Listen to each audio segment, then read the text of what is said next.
Good evening and welcome. It is another Wednesday, and that means we have an hour and a half of news, views, reviews and interviews. A closer look at Nigeria and Nigerians, with every item giving the extra touch of unique insight. Tonight, new permanent secretaries sworn in, advised to help galvanize positive change in key sectors of the nation's economy. Bridging the gap on infrastructure, we have updates, key bridge repairs and specials on integrity of buildings. Then we have the intriguing accidental credit alerts, suspicious spending and police invitation. We'll help you connect the ports. Pens up, jam questions, gloom or expectant faces Nigerian students commune with exam papers as UTME and JAM examinations continue. On the foreign scene, the push and pull in Sudan and its cascading effects on neighbors and allies. We have updates from Africa's current hotspots. It is a big shift tonight, so let's do it together. I am Fatima Buba, and this is News Extra.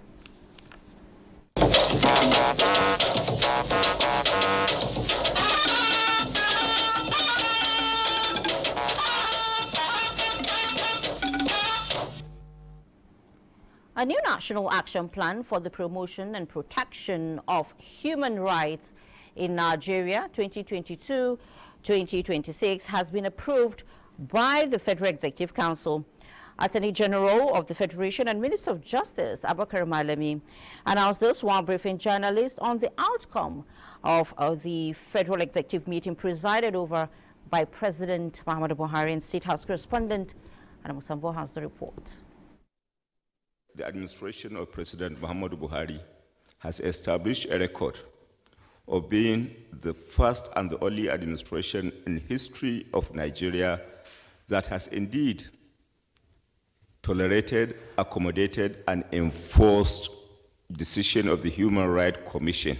Instances that are bound to buttress this claim include the steps taken by the Buhari presidency towards ensuring the payment of 135 million naira compensation to the families of the APO 6 in compliance with the recommendation of the National Human Rights Commission.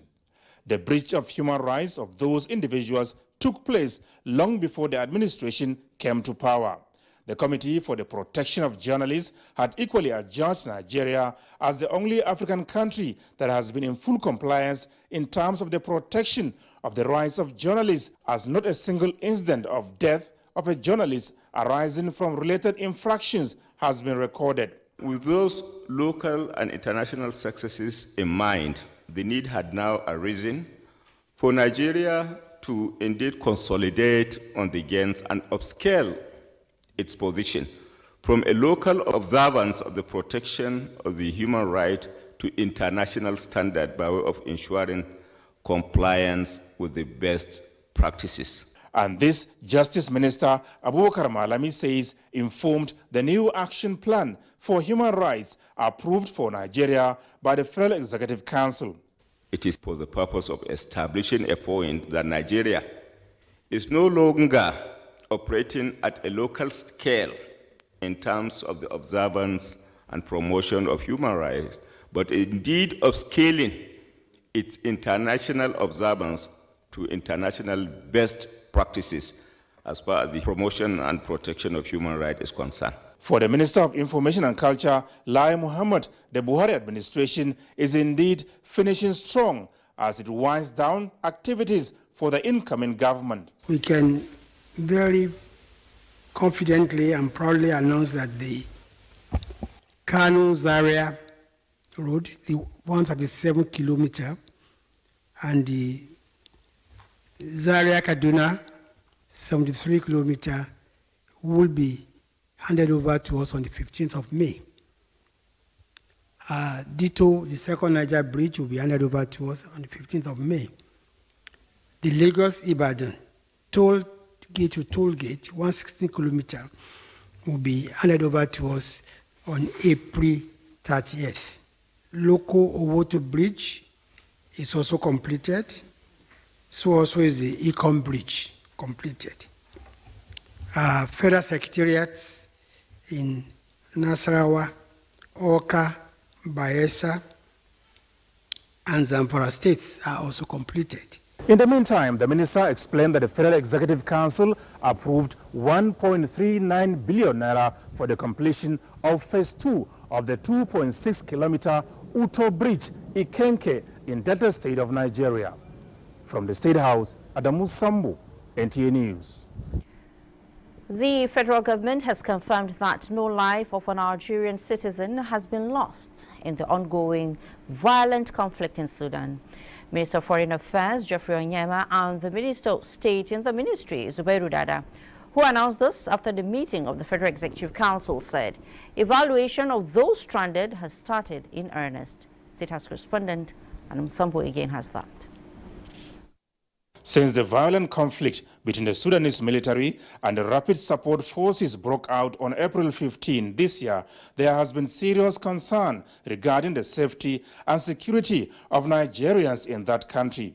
Those fears have now been allayed as the federal government says it has taken necessary steps towards ensuring that all the nation's citizens are evacuated safely.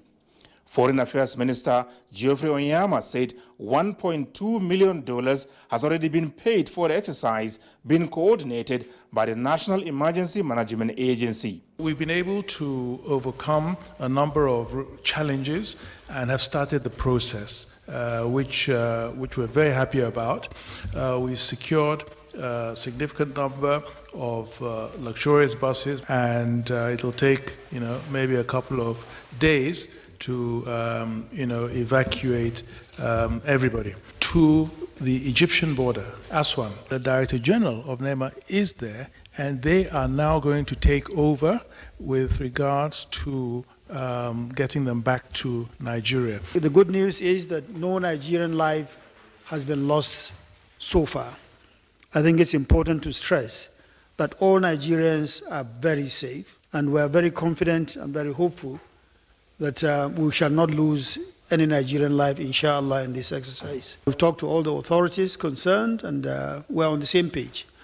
Let me also add that some Nigerians have actually been evacuated by ship to Jeddah in particular, by the government of Saudi Arabia, from where, of course, again, we'll link up and find a way of bringing them back. Meanwhile, several memoranda from ministries, departments and agencies have been approved by the Federal Executive Council towards enhancing national growth and development.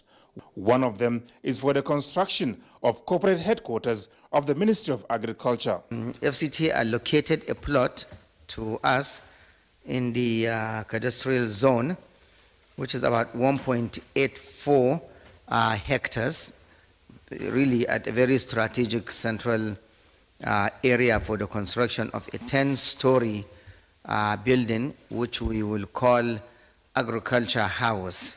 The Federal Minister of Education presented a memo for approval for the revised estimated total cost of contract for the completion of the construction of National Library of Nigeria Headquarters Building Complex in Abuja. The revised total estimated cost is 32.4 billion.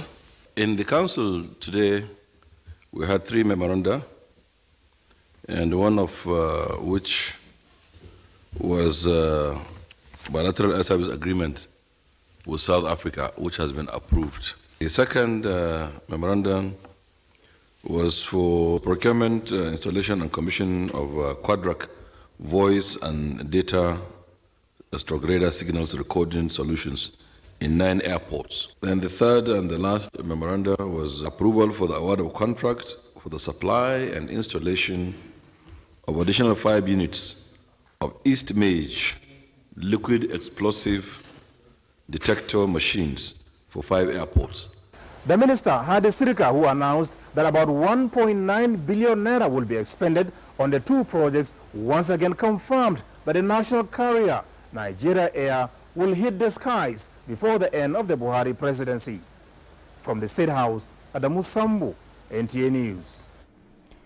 In the meantime, the federal government has commenced documentation and movement of Nigerian students out of Sudan with 14 buses leaving the country.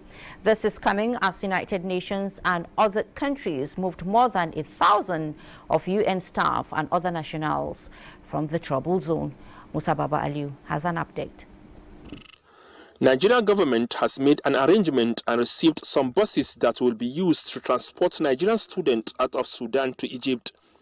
As at the time of this report, the National Emergency Management Agency and the Nigerian Embassy in Sudan have commenced documentation of Nigerian students before their movement. 11 buses already provided to evacuate Nigerians, with 9 at the International African University and 2 at Al-Razi University.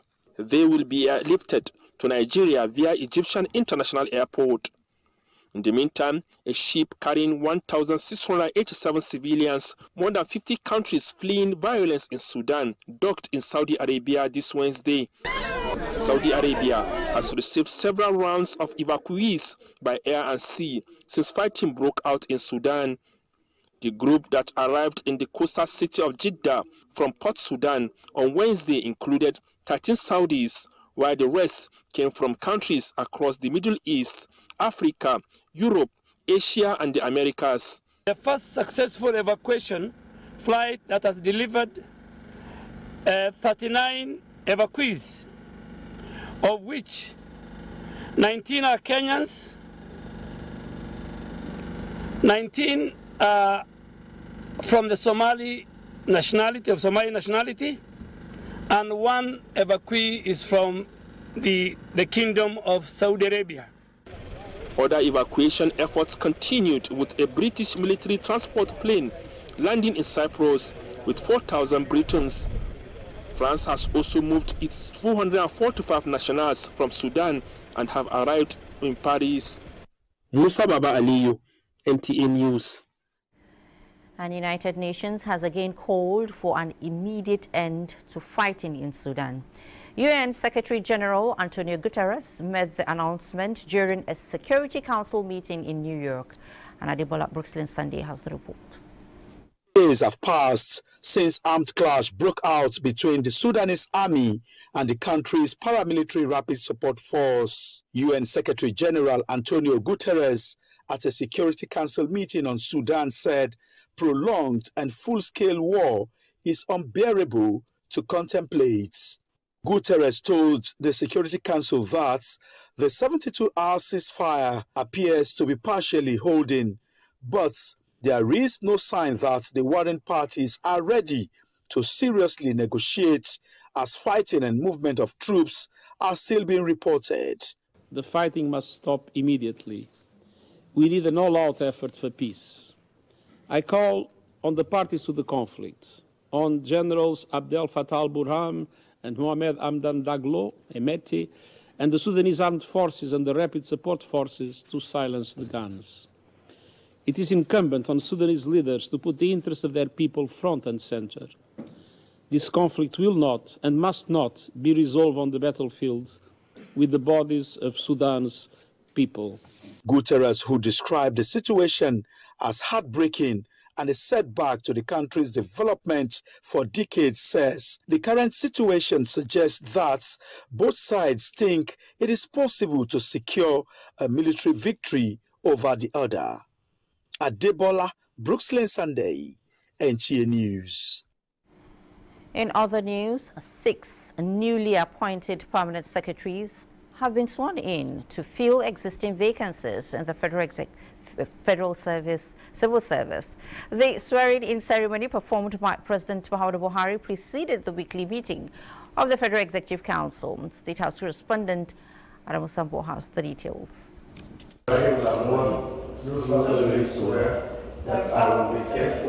The new permanent secretaries emerged from a rigorous eligibility test conducted for directors in the Federal Civil Service.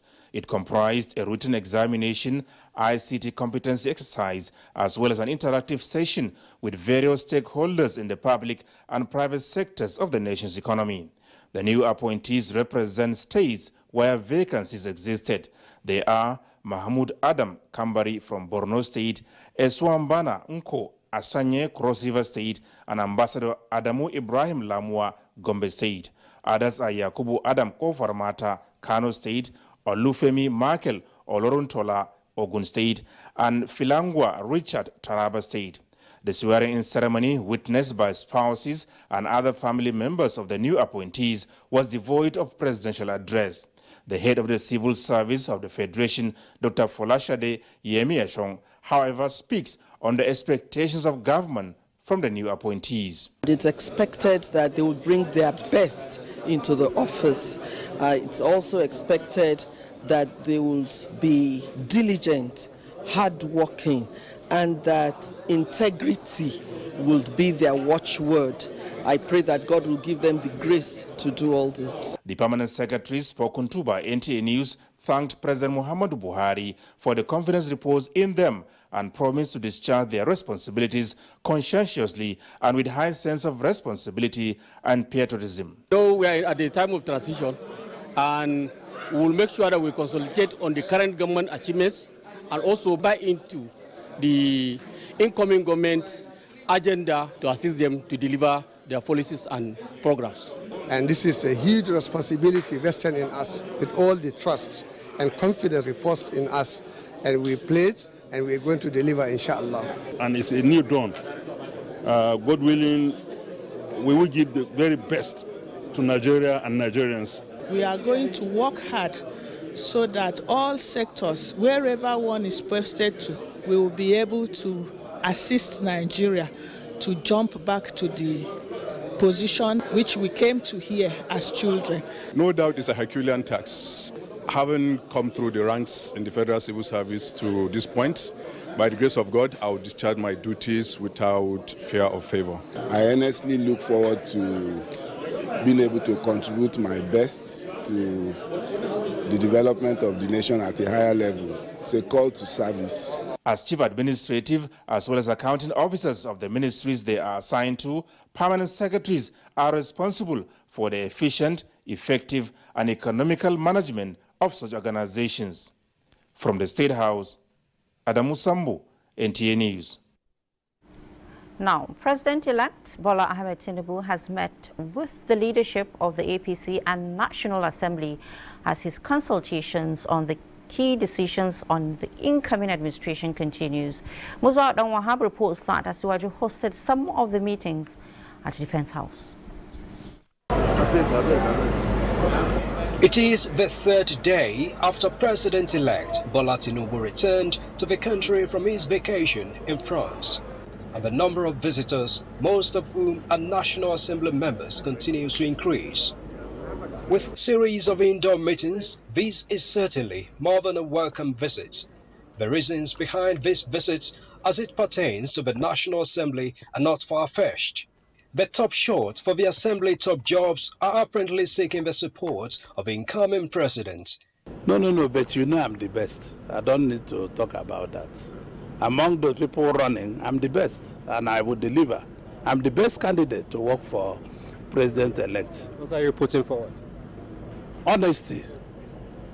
I'm committed to Nigerian people. I'll be loyal to Nigerian people. The chances for somebody like me will be very high because of the fact that my colleagues already know my track record, both in terms of governance, in terms of legislative business, and even the wide range of experience I've had in politics.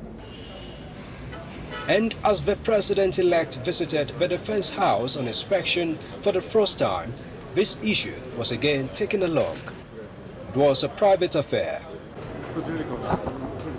And after about an hour indoor meeting, the president-elect emerged with his vice president-elect, Senator Kashim Shettima, the APC National Chairman, Abdullahi Adamu, Senate President Ahmed Lawan, Deputy Senate President Ovie Omar Gege, among other party bigwigs. So, Your Excellency, how is the party, particularly the NWC, handling the election of the principal officer of the National Assembly? Celebrating our victory.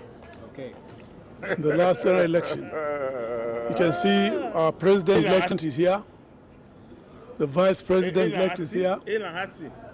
I am here. The National Assembly is here.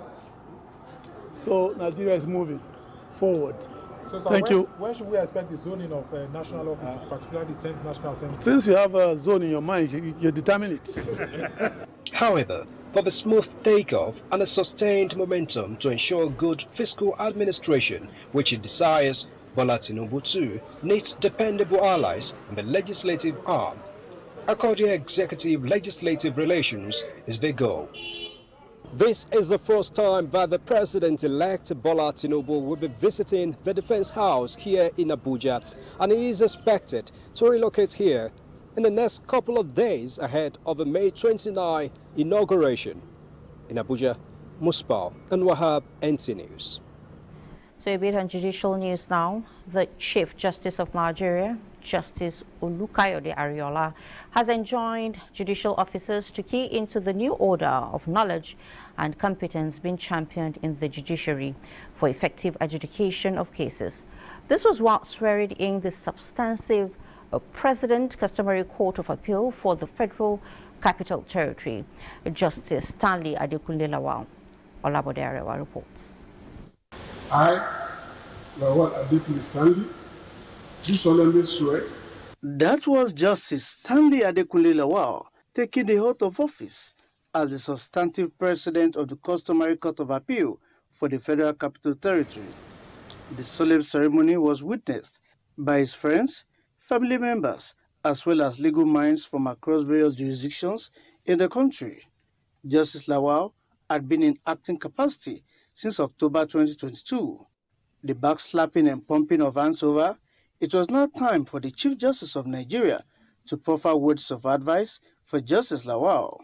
All you need to do is to guard your loins, do the right thing, align your conscience with what is right, and follow the Constitution. The times that we are in are quite perilous, so we must put our utmost best in every task given to us, with a view to moving our nation forward. We must not relent on our past if we are truly desirous of attaining new heights and conquering seemingly difficult situations. It is not the first time, has been there for long. You know all the rules and regulations of this court. So, but it's only we pray for him that God Almighty will guide and protect him throughout this training. The advice I will give is number one, competence. Number two, continuity. Justice Adekunle Lawal is expected to continue with the judicial reforms embarked upon by the National Judicial Council, particularly with respect to resolving disputes on traditional customs and practices in the Federal Capital Territory. Olabode Arewa, NTA News. In another development, First Lady of Nigeria, Aisha Buhari, has emphasized the need for private-public sector interventions for the procurement of facilities to enhance the treatment of heart diseases in the country, with the aim of bringing succor to the less privileged Nigerians living with the disease.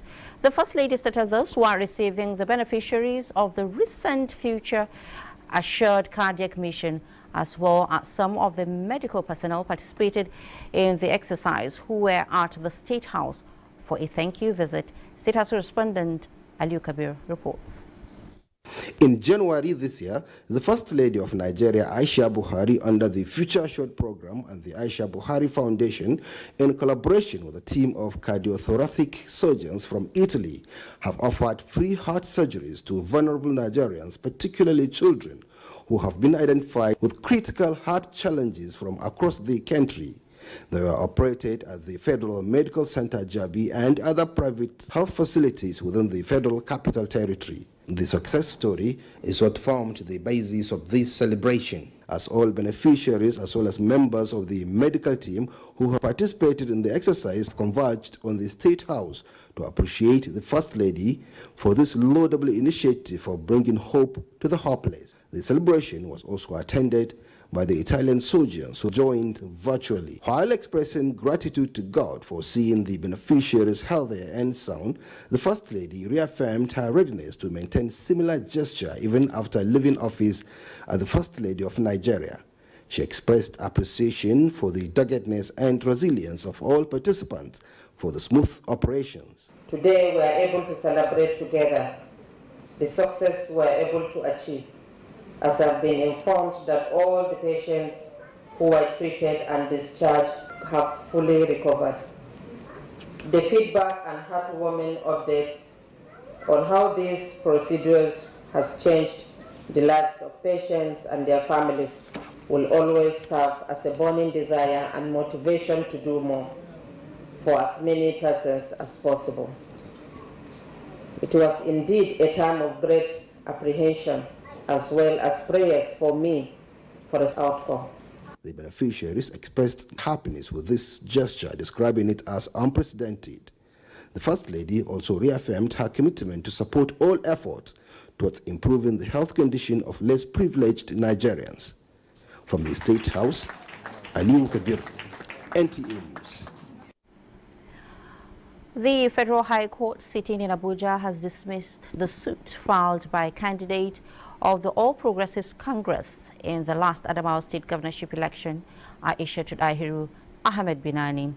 Justice Inyang Eko gave the order at the resumed sitting of the suit in Abuja.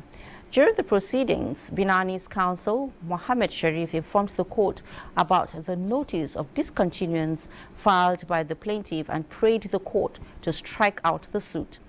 She had sought for judicial review of the decision by the Independent National Electoral Commission to reverse her earlier announcement as the purported winner of the election as illegally declared by the state's resident electoral commissioner.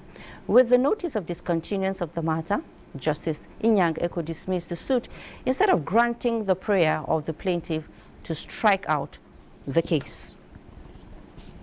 Still on judicial news, the 2023 Election Petition Tribunal in Kebbi State has commenced sitting on petition of aggrieved parties in the 2023 general elections after receiving 6 petitions from the National Assembly elections.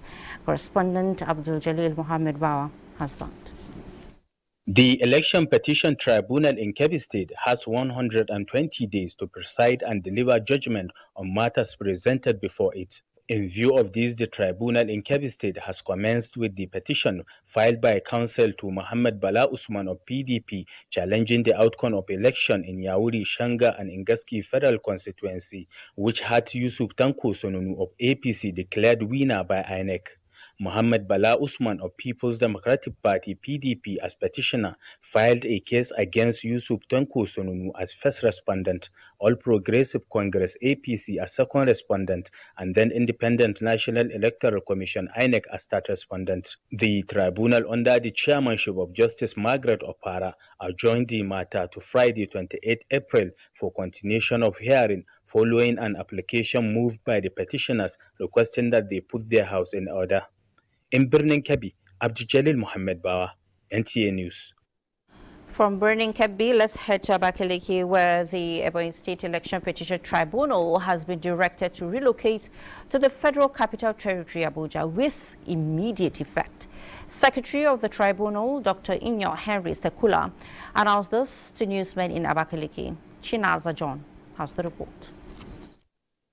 The Election Petition Tribunal was constituted prior to the 2023 general elections to look into petitions that will arise from the governorship, National Assembly and State Houses of Assembly elections in Ebonyi State. The tribunal, which normally sits in the area of jurisdiction, will henceforth sit in Abuja. Briefing newsmen on this development, Secretary of the Tribunal, Dr. Henry Sekula, who could not give reason for the relocation, however stated that it is in keeping with the directive of the President of the Court of Appeal. Eventually come to the radar of backing and relocating back to, in compliance with the present Court of Appeal directives, and limited with explanation as to the question why. According to him, all processes relating to matters before the tribunal will continue at Abuja, as the tribunal office at the Ebonyi State Judiciary Headquarters in Abakaliki has been shut down. The Ebonyi State Election Petition Tribunal has so far received over 27 petitions from the governorship, National Assembly and State Houses of Assembly candidates in the just concluded 2023 general elections. In Abakaliki, Chinaza John, NTA News. Well, thank you. So President Muhammadu Buhari has commended his chief personal security officer and other security officers and personnel on the excellent work put in towards ensuring his safety and that of his family. This was while decorating the CPSO Aliu Abubakar Musa with his new rank of Commissioner of Police. State House correspondent Adam Sambo reports. Commissioned in 1993 as Cadet ASP and rose through the ranks to become Commissioner of Police, Aliu Abubakar Musa was appointed the Chief Personal Security Officer to President Muhammadu Buhari in June 2020. Before then, he was Deputy Commissioner of Police Operations, Zone 5 Police Headquarters, Benin City, and between 2000 to 2005, served in the United Nations peacekeeping missions in Kosovo and Darfur, South Sudan. President Buhari described the officer's loyalty and records as very impressive, saying serving him is very difficult. He commended the Inspector General of Police, Usman Al-Kali Baba, for the correctness of his decision to elevate the officer, whom he charged to always remember his training and exhibit sensitivity while carrying out his duties. I thank you very much, IG. You have done me a great deal of honor by honoring the person who is so close to me. With my elevation, much more is expected from me. The promise is I will not let you down. Apart from his wife, Mariam Ibrahim, and other family members, the event was also witnessed by the Chief of Defense Staff, General Lucky Irabo, and some personal staff to the President. From the State House, Adamu Sambu, NTA News. It is the tradition in civilized societies for disputes to be settled through dialogue and negotiations rather than self-help. This is not far-fetched, as such societies are guided by laws. Unfortunately, recent incidents of mob attacks and jungle justice being meted out to suspects have left many wondering why the value and regard for human life have seemingly dropped in the society. Olabode Arewa examines the trend. The attack usually starts as mere accusation against someone that he steals something or harmed somebody. Thereafter, other people join in the accusation with beatings, stonings, or even lynching. All these are done without the person being accused given the opportunity to defend himself. This, no doubt, is a denial of the accused person's fundamental right to fair hearing. The above scenario depicts a typical scene of jungle justice meted out against a suspect, an increasing incident in Nigeria today. This April, there was a report of the mob lynching of 35-year-old Timtokwa Olorunfemi in Akure, Ondo State, on accusations that he killed 4 persons with his car. There was another reported case of jungle justice meted out on a young man at OAU Ile-Ife who was accused of stealing the handsets, while more than 391 incidences of killings through jungle justice have been reported since 2019. Section 33 of the 1999 Constitution says that no one shall be deprived of the right to life, except in very few instances. Our laws are clear on jungle justice. You know, every person has the right to life, and nobody shall be deprived of their lives, except by virtue of the judgment of a court to that effect for an offense or a crime they have committed. Section 36 of Section 5 of the Constitution also provides that any person who is accused of an offense is presumed innocent in the eyes of the law until such person is charged to court, given an opportunity to defend himself, and is proven guilty of that offense. Experts in legal matters posit that even then, such a person accused of a crime must be given the right to defend himself. To curb jungle justice, we need to educate our people, to bring people at back. But for whatever reason, if somebody steals something and you are even caught red-handed, the right thing to do is to ask questions and take the person to the police station. Experts warn the law enforcement agencies to step in and stem the tide of jungle justice before the lawlessness causes more civil unrest with consequences. Olaboderewa, NTA News.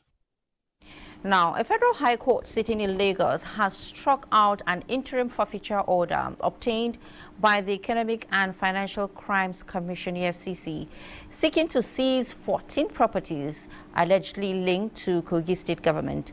Justice Nicholas Oweibo struck out the suit on the ground that Section 308 of the 1999 Constitution prevents the institution of any criminal or civil case against a sitting governor or the president in the country. Adeni Taiwo completes the report. Acting pursuant to Sections 9 and 10 of the Proceeds of Crime, Recovery and Management Act 2022, the court had on February 22, 2023, granted a preservation order of the properties allegedly linked to the Kogi State government, reasonably suspected to have been derived from unlawful activities.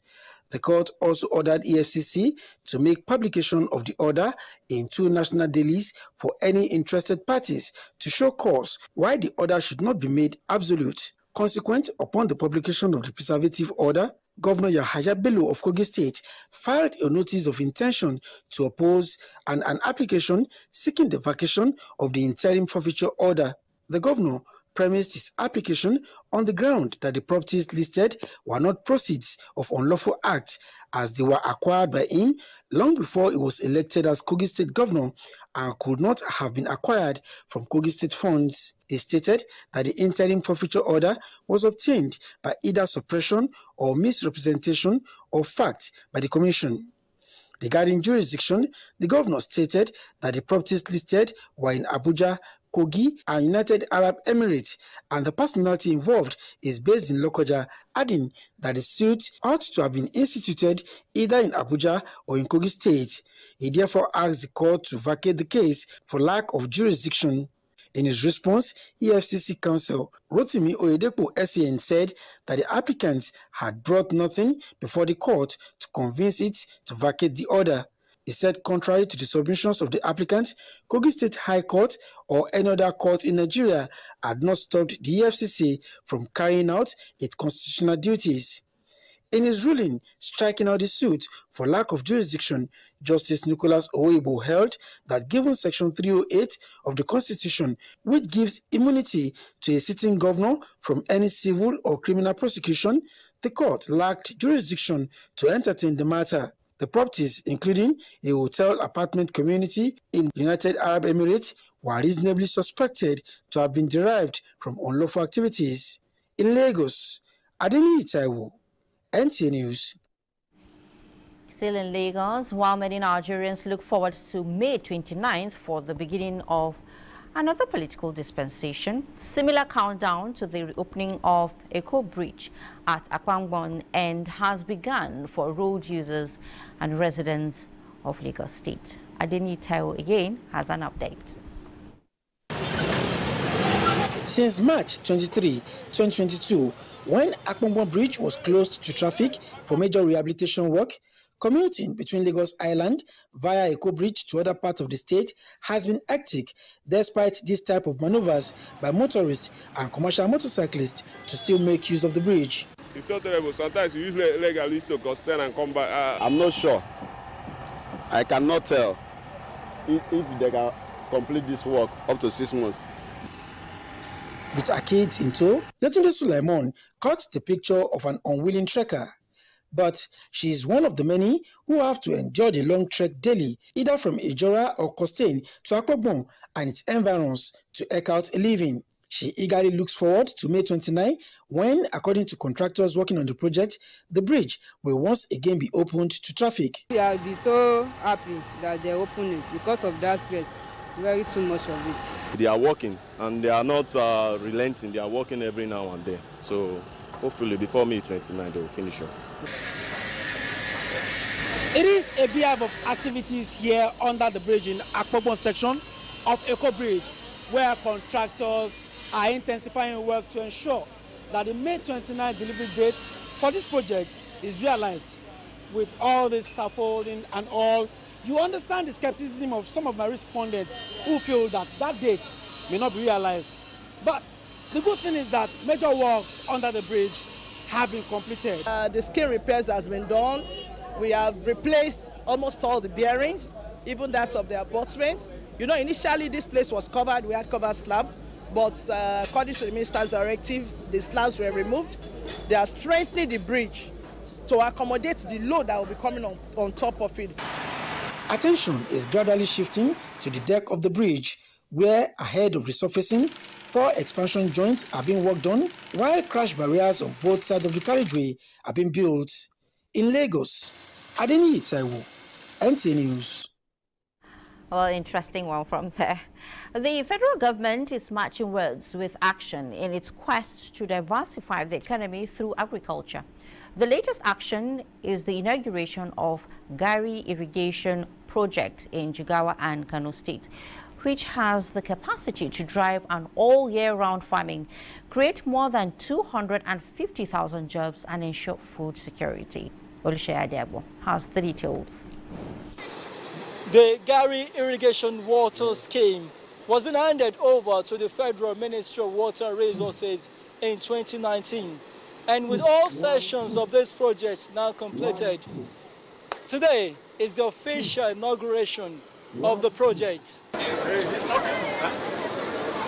The Gari project, an irrigation and drainage infrastructure, covers a net area of about 2,000 hectares and falls within 5 local government areas of Kano and Jigawa states.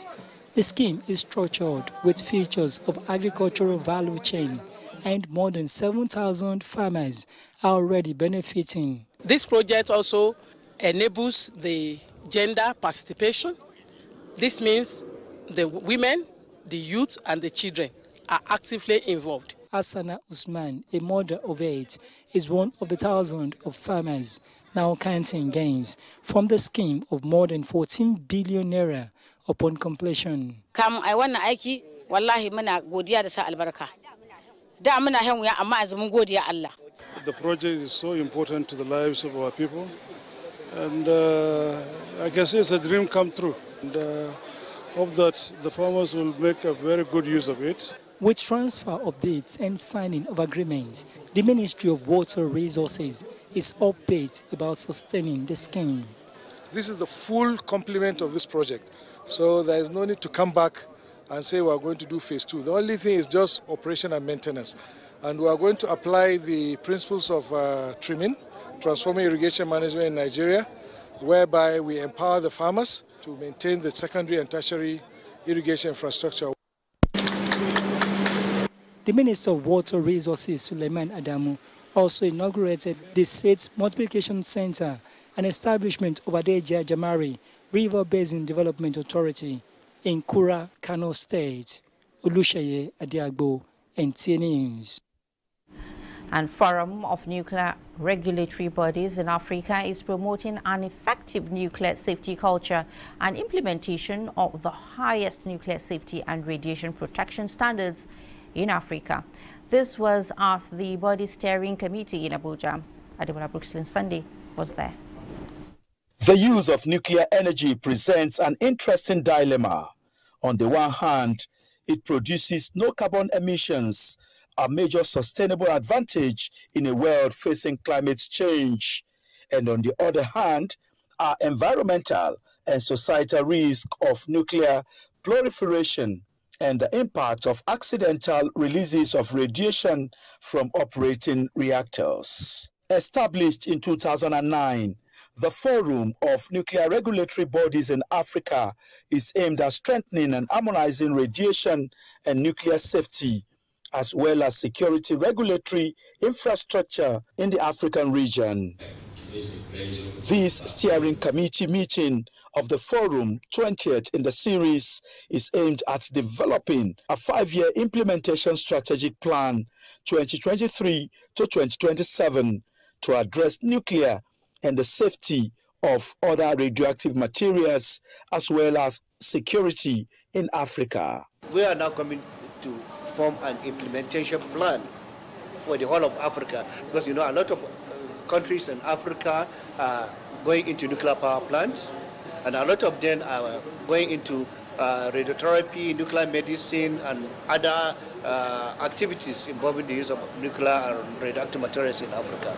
The forum also enables nuclear regulatory bodies to share experiences and practices. This is an opportunity, I think, for all of the partners to come together and focus on their priorities, establish a work plan, establish a path forward, a number of different projects where we can collaborate together. It really shows the African countries' ownership and leadership about the nuclear safety framework, improvement, and establishment effort.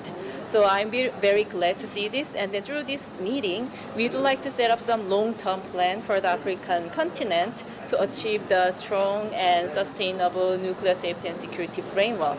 The steering committee is made up of 9 officers elected from 34 African member countries that have endorsed the Nuclear Regulatory Charter. Adebola, Brooksland Sunday, NTA News. In another story, Nigerian monarchs have identified the traditional institution as an age-long system responsible for running an all-inclusive grassroots administration in the pre- and post-colonial eras. This came to the fore during NTA's talk show program Tuesday Live, where custodians of the people's culture and traditions re-emphasized constitutional rule for effective governance. Abdurrahman Jibrila reports. Decades ago, society was governed by unconventional laws, and those seated on top of the affairs are the monarchs. This persists until the colonial era emerged. This system that we are operating for now, whether we agree or not, it has failed completely. None of us, not one, would like to send his child to the public school. None of us would like to go to the basic dispensary for medication. None of us would like to avail with most of those services that are rendered. The traditional rulers are the ones that can do it. Traditional rulers now are not supported by government the way they should. Most of the traditional rulers are on their own, more or less. They have to play the roles of leaders. They have to fight insecurity in their domains. They have to listen to their people, try cases. Traditional rulers are stampeded on daily and weekly basis by their people because the people still depend on them. So for us, the way forward is the government and political class should not see us as competitors. We should complement one another to bring a better Nigeria. We have done it before, we will do it again. All my brother monarchs across the entire country, they've given very positive contribution all along. It's about time for government to start to work with us. Today, these leaders are calling for constitutional rules to assist government in dealing with security threats and other challenges, fighting back the wheel of progress. We just want some legal instrument that we use to ensure that we are part and parcel of administration of this country, to complement what the governments are doing at all levels, federal, state, and local government. That's what we're asking for now. Inshallah, we believe that the next assembly coming will look into it critically and ensure that our roles are being well defined in Nigerian Constitution for us to play it very, very effectively. Where we was before and now, there are a lot of progress. And if we continue to push on that way, one day with our prayers, there will be a very be an administration that will actually pick up to really strengthen us the way we should be and what we should do. That time is coming. And it can only come when we are on the journey of doing what we are doing now. We continue to be talking to our subject. We continue to be protecting government facility in our domain. We can continue to do security networking and report to government. And has been working, for over 900 years, like here in Zaria, for example. So we're hopeful and we're optimistic that one day at least the politicians will see reason, to reintroduce, or to find a place, in the constitution of this country, so that at least we can have a system that will complement what the government is doing. Traditional leaders across board advocate succession cycle for the youth in raising the bar of quality leadership and transformational governance. In Abuja, Abdurrahman Usman Jibrila, NTA News. Well, an interesting one there, an interesting conversation, I must say. Well, in the next segment of the news, if you get a huge credit alert you did not expect, don't be quick to spend. Spend more time with us to find out why.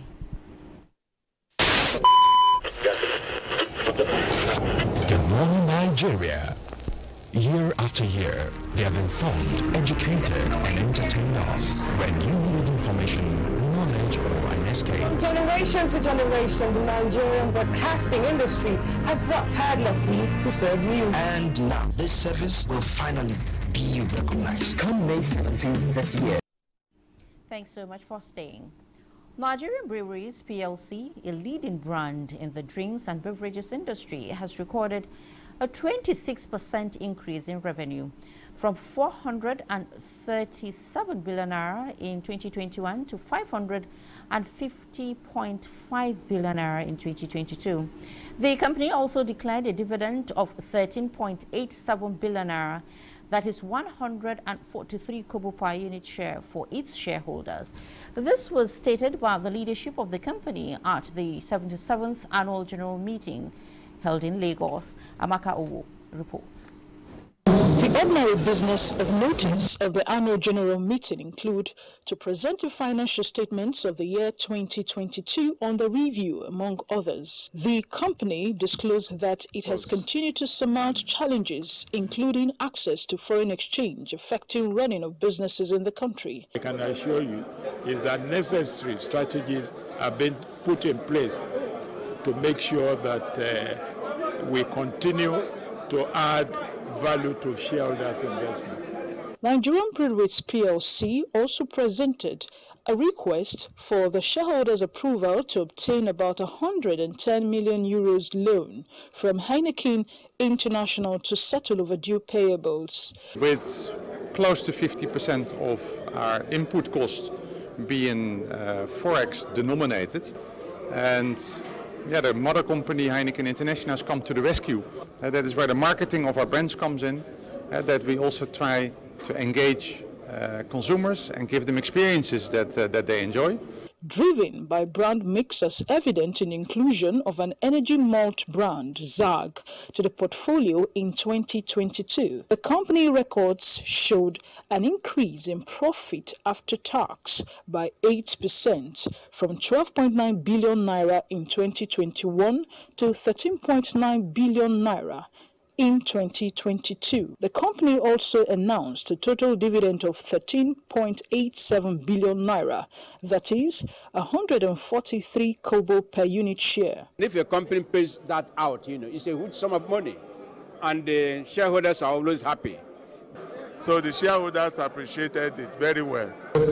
The annual general meeting had the re-election of directors and members of audit committee, the retirement of the chairman board of directors, Chief Kolawole Jamodu, at the end of April 2023, after 15 years of dedication and service. Aswe Igodalu, who currently sits on the board as a non-executive director, will take over as chairman board of directors from the 1st of May 2023 in Lagos. Amaka O, NTA News.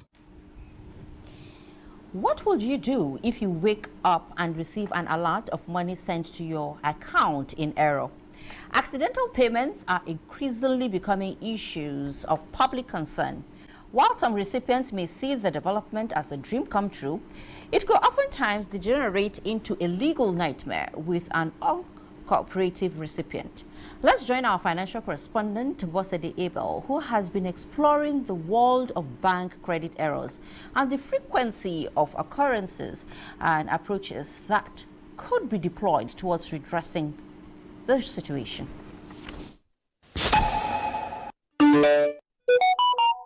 If you ask me, I would say these message notification sounds have been saving lives since the phone itself was invented.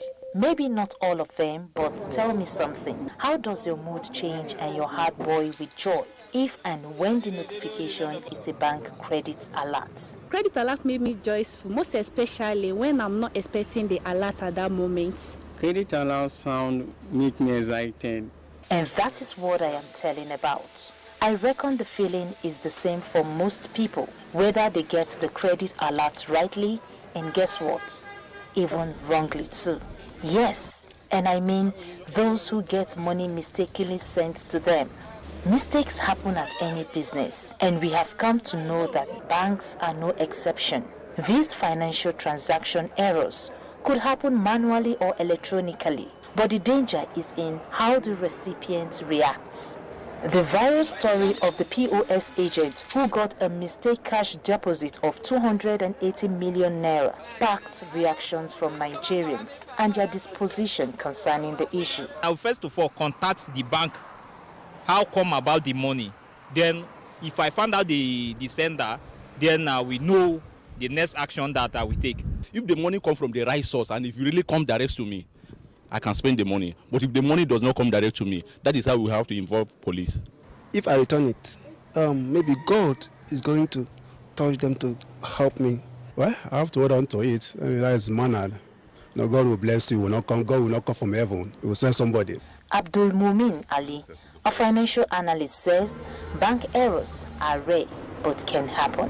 When you transfer money electronically to another person, the money is as good as giving the other person cash. So once you do that, money has parted hands. One may ask about the legal implications of spending such money without knowing the source or informing the bank authority. It's criminal conversion, actually. That's the term for the offense, criminal conversion.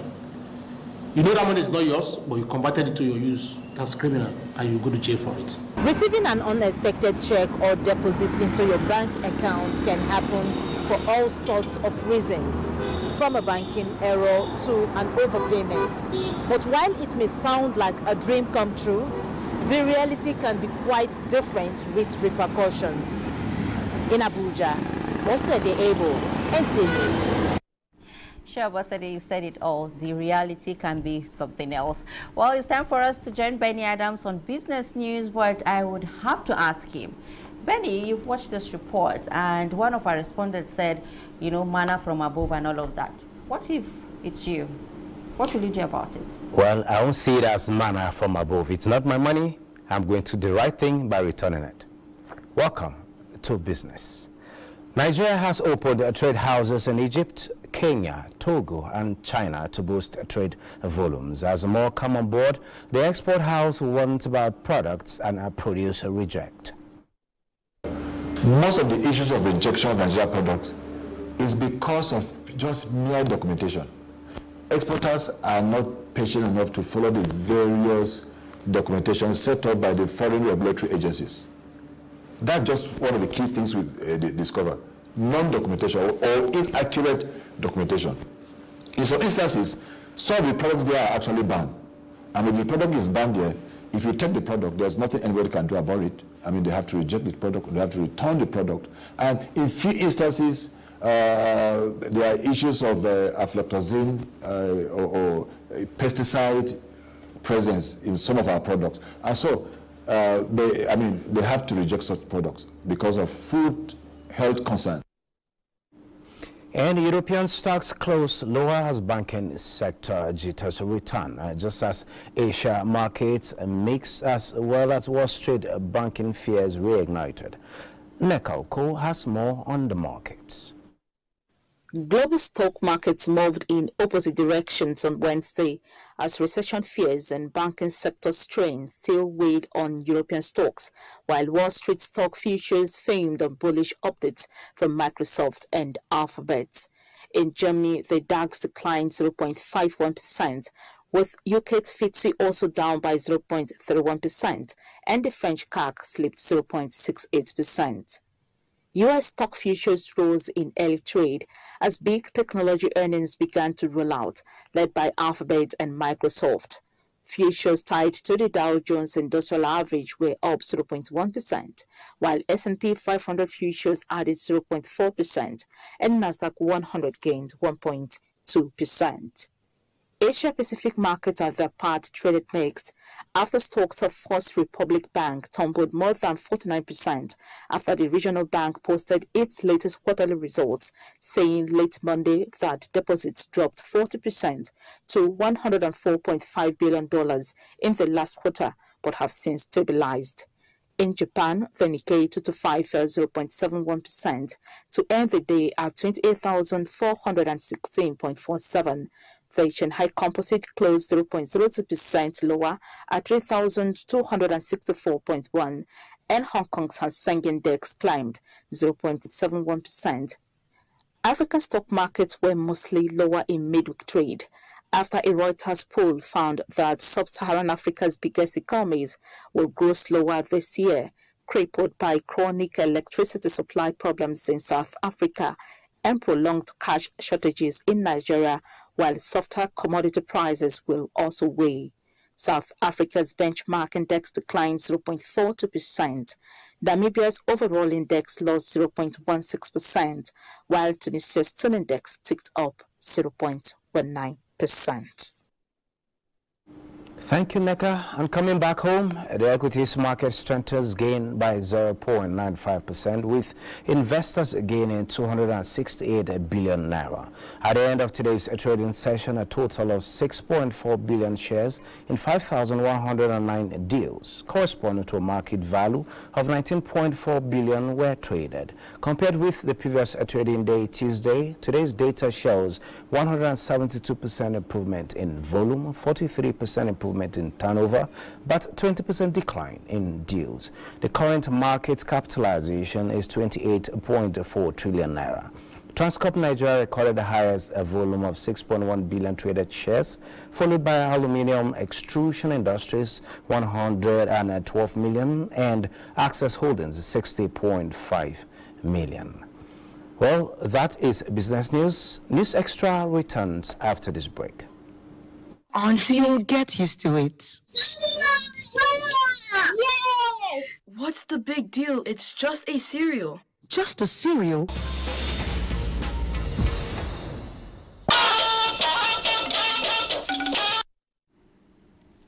Great to have you back.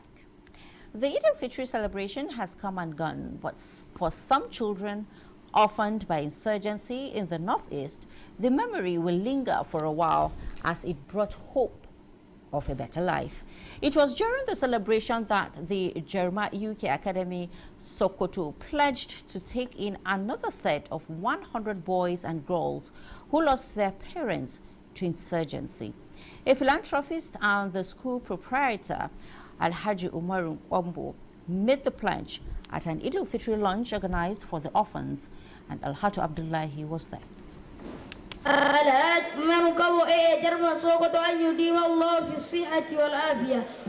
This is Tahir Adam, an orphan from Northeast, to the academy. He is one of the students who has memorized the glorious Quran. The academy, which was established in February 2018, caters for orphans from Borno, Yobe, and some other states in Northwest. The children are taught both Islamic and Western education and skills acquisition. Sultan of Sokoto Muhammad Saad Abubakar urged Muslims to invest their wealth in charitable work to earn Allah's mercy now and in the hereafter. School proprietor Alhaji Umar Nkwabo said his passion for humanity is his driving force. Adequate provisions have been made for the academy to be self-sustaining even after the demise of the initiator. Guest speakers Professor Mansour Ibrahim and Dr. Jabir Mahula reminded Muslims that taking care of orphans is the responsibility of everyone. A delegation from Borno State announced the donation of Eid clothes to the orphans by the Northeast Development Commission.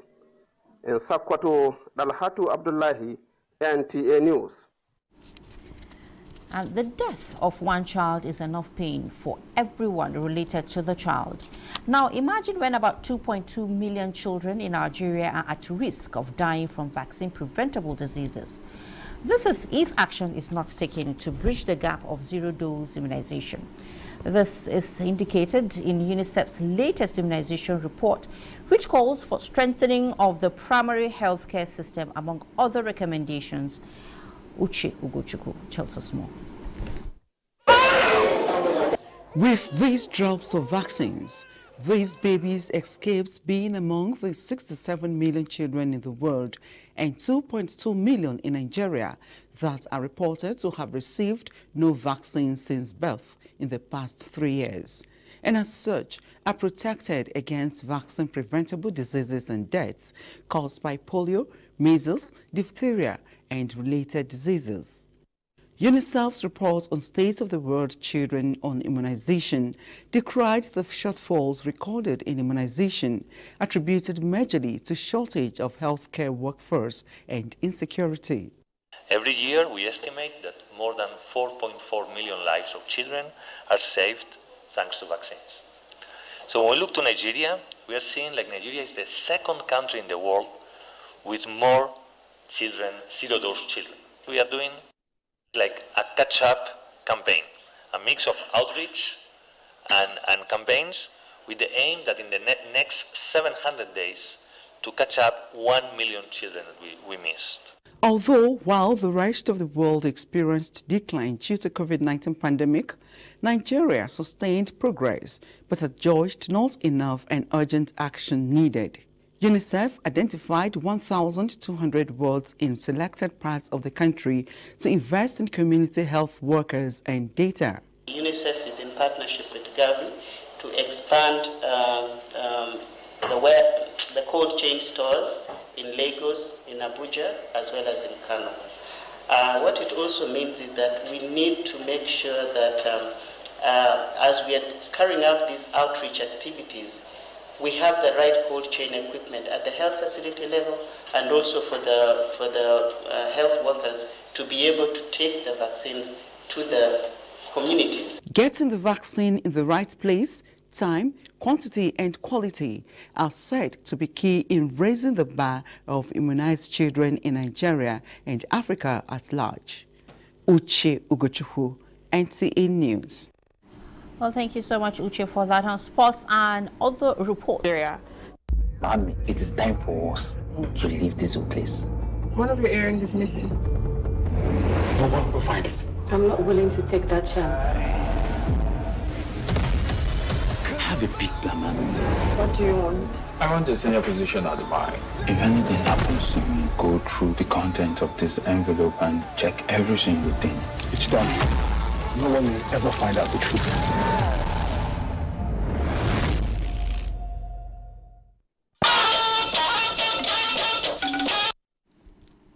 You're welcome back. The Secretary to the Government of the Federation and Chairman Presidential Transition Council, PTC, Boss Mustafa, on behalf of the Federal Executive Council, mourns the death of the former Minister of Labour and Productivity, Alhaji Musa Gwadabe, aged 86. Alhaji Gwadabe, who was a minister during the tenure of former President Olusegun Obasanjo, was first appointed Minister of Solid Minerals Development before being reassigned to the Ministry of Employment, Labour and Productivity, and also served as the Secretary to the Kano State Government under the Governor Sabo Wakingzua from October to December 1983. SGF described him as a seasoned politician, technocrat, philanthropist, and development expert. Until his death, he was a member of the All Progressives Congress APC and board chairman Industrial Training Fund. His remains have been buried in Kano in line with Muslim rights. FEC commiserates with the government and people of Kano State, his family, and prays God to grant him Al-Jannah to Firdaus. Now, the remains of late elder statesman and former minister Malam Musa Gwadabe has been laid to rest in Kano. This was after a funeral prayer attended by associate and prominent politicians, and Abdullahi Mustafa was there. An assembly of mourners from various parts of the country at the Kano residence of late elder statesman Malam Musa Gwadabe They came to pay last respect to the octogenarian and condole with his family. Funeral prayers were led by the Chief Imam of Hotoro, Sheikh Hadi Ibrahim, with Jigawa State Governor-elect Umar Namadi, Kano State Deputy Governor Nasir Yusuf Gauna, Deputy Governor-elect Aminu Abdusalam, and other prominent Nigerians in attendance. He cares about those at the top and those at the bottom. A nationalist. We have lost a great personality. His remains were later conveyed to and interred at the Tarauni Cemetery in Kano Metropolis. Born 87 years ago in Dambata town, Malam Musa Gwadebi was a Second Republic Secretary to Kano State Government. Under the Obasanjo administration between 1999 and 2003, the deceased became Minister of Solid Minerals and subsequently Labor and Productivity. The late APC chieftain and founding member of the People's Democratic Party was also a one-time chairman of the National Economic Recovery Fund. The last appointment he held was the Governing Council chairman of the Industrial Training Fund.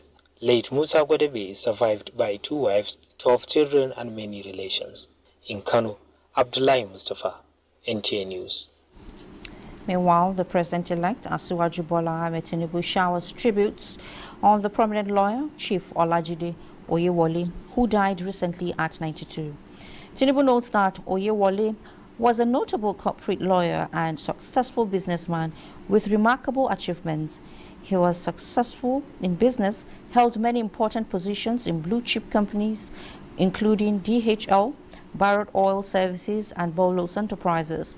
The president-elect commends Chief Oyewole's example to young lawyers and wishes him eternal rest.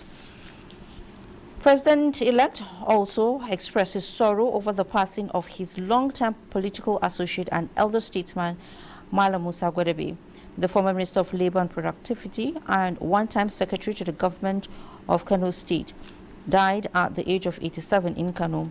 In a statement, President-elect described the loss as sorrowful. Late Gwadebi, the statement adds, played pivotal roles in the conversion of AC to ACN and the formation of the APC in 2013. Tinubu notes that Gwadebi's wise counsel and support will be dearly missed and prayed for the soul of the late politician while extending his condolences to his family, the people and government of Kano State over the loss. And with that, we conclude News Extra for tonight. Thank you so much for watching. I am Fatima Umar Buba. Please stay safe.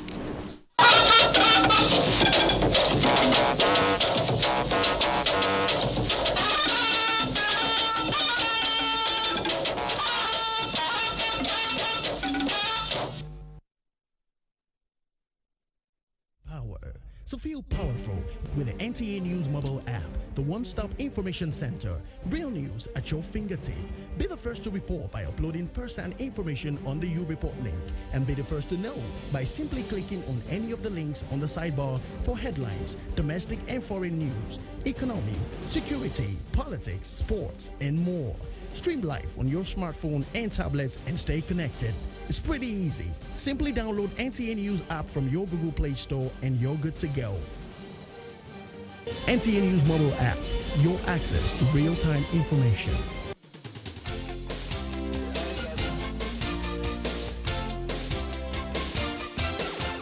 NTA Parliament is a dedicated 24-hour channel that broadcasts activities of the Nigerian Senate, Federal House of Representatives, and all the 36 state houses of assembly.